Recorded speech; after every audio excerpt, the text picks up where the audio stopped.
In the last tutorial, which was about perspective, we learned about 1 point perspective and how to draw cubes and boxes with. And as I promised, in this tutorial, I want to show you how to draw more complex shapes and forms in 1 point perspective. I'm going to start with showing how to draw several cubes next to each other, like in this one. I drew a bigger cube and I placed some other smaller cubes in different positions, like on top of the bigger box, inside it, or even next to it. So let's go check out to do it. Of course, at the first step, we need to define the horizon line, and then I'm going to place my vanishing point right here at the right corner on the horizon line.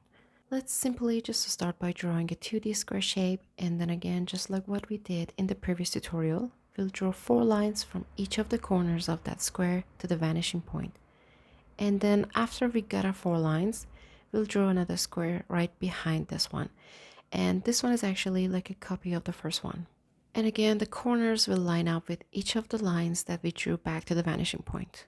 If I'm going to place my cube inside this shape, I have to start my line from here or a little higher like here, inside the bigger cube. This line is supposed to be the bottom of the smaller cube. Okay, I'll start my 2D shape from here. Let's draw a simple square, and then just like the way we turned them into 3D shape using 1 point perspective, we do the same again and draw 4 lines from each of the corners of the square to the vanishing point. And using those as guidelines, we copy the exact shape right behind it.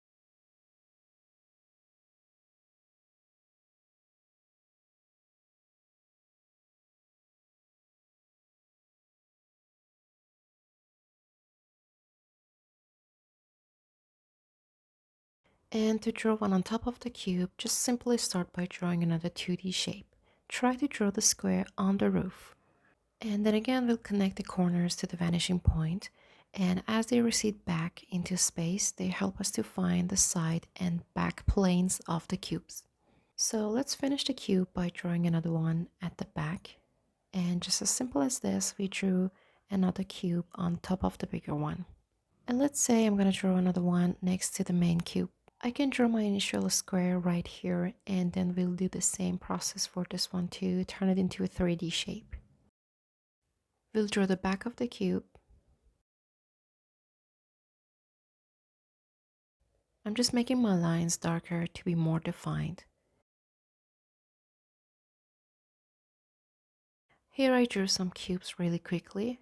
In this one I drew the cube right here, and I aligned this bottom line with this line of the bigger cube.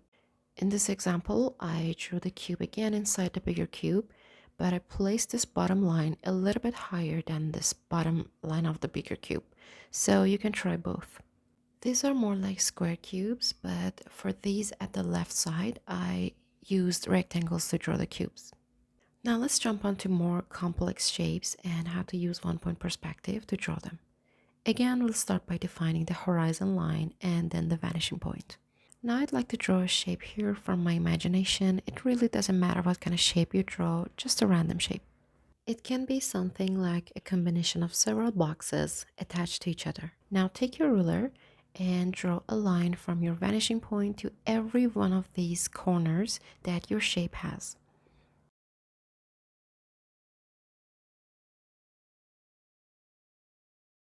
After that, let's turn it into a 3D shape. From this angle, I probably can see the right side of the shape. So those are planes that are visible to us. So I'm just going to simply consider each part of this complex shape as a single separate cube. This will really help to have a better understanding of the dimension. And remember, as I said in the last tutorial, height is going to be vertical, width is going to be horizontal. Whenever you get lost, focus on copying the exact shape at the back, just a bit at a distance towards the right. This trick really makes it easier for you. As we get closer to the right side of the page, I see less of sides planes of this shape because it's getting closer to the vanishing point. So here my side planes will be more and more narrow. I can draw the back planes to give it a more three-dimensional shape so you can see what's really going on in here. I can elaborate my shape even more. I erase this part and I can just cut this part like this. And now instead of one corner, I'll have 2 corners on this 2D shape in front. So I need to draw two lines from vanishing point to the corners and make them recede back to find the side planes of the shape. And for here, I can draw a rectangle inside the shape. This is going to be like a door or an empty area right inside the shape.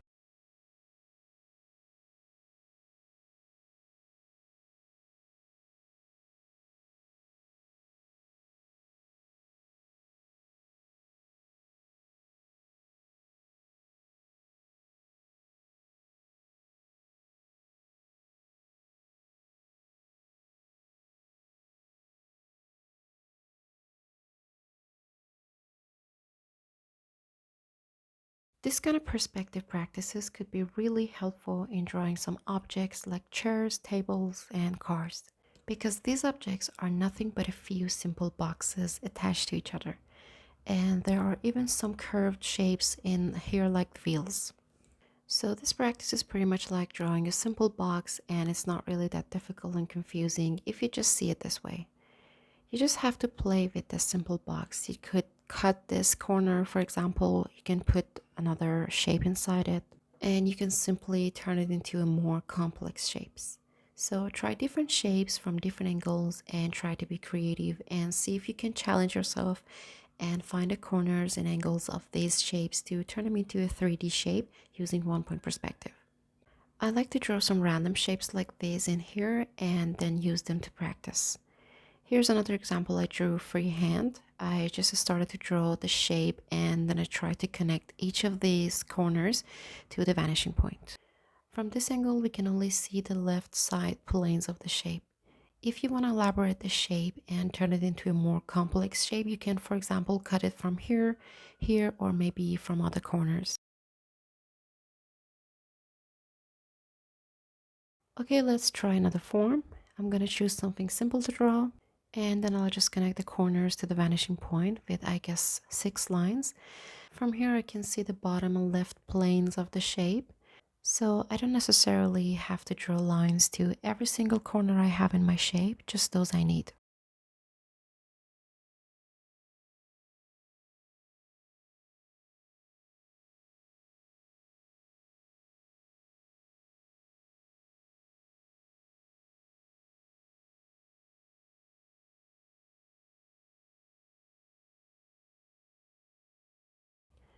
And let's try another one.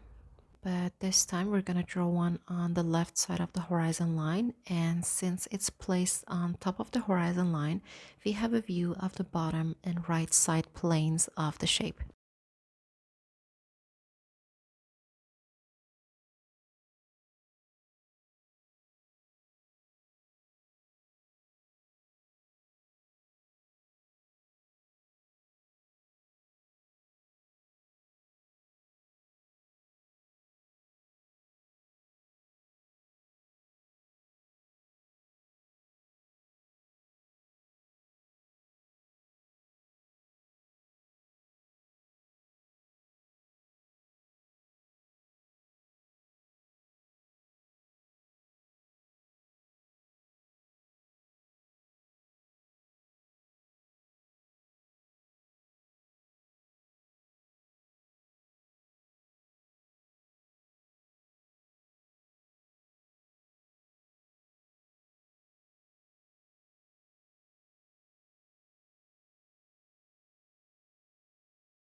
I like to make this a square I drew right inside the shape, seems as if it's an empty space and cuts the bottom of the shape.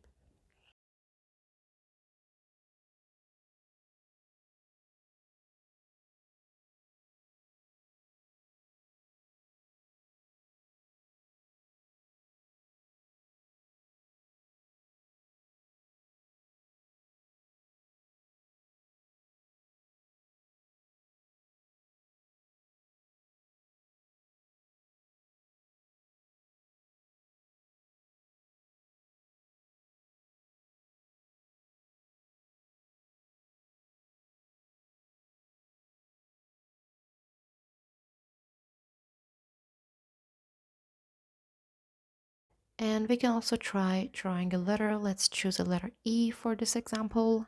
Draw the 2D shape.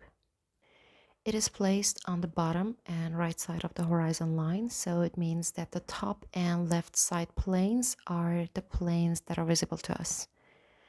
Height and width planes are always the same in this perspective. Height vertical, width horizontal.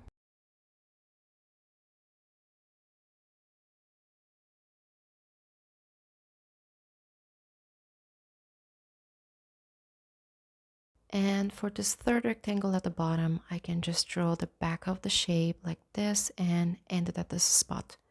I can do the same for the middle part. It's totally optional, of course. You can make it look wider as it recedes back. You can pause the video right here to use this practice I did as a reference if you think you still need help. It might really seem confusing and pointless at the beginning, but it could be really helpful if you want to try drawing shapes like buildings, furnitures, anything man-made practically in future. And I'll promise it will be easier the more you practice. So thanks for watching, guys, and I hope you find this tutorial useful, and I see you in the next one.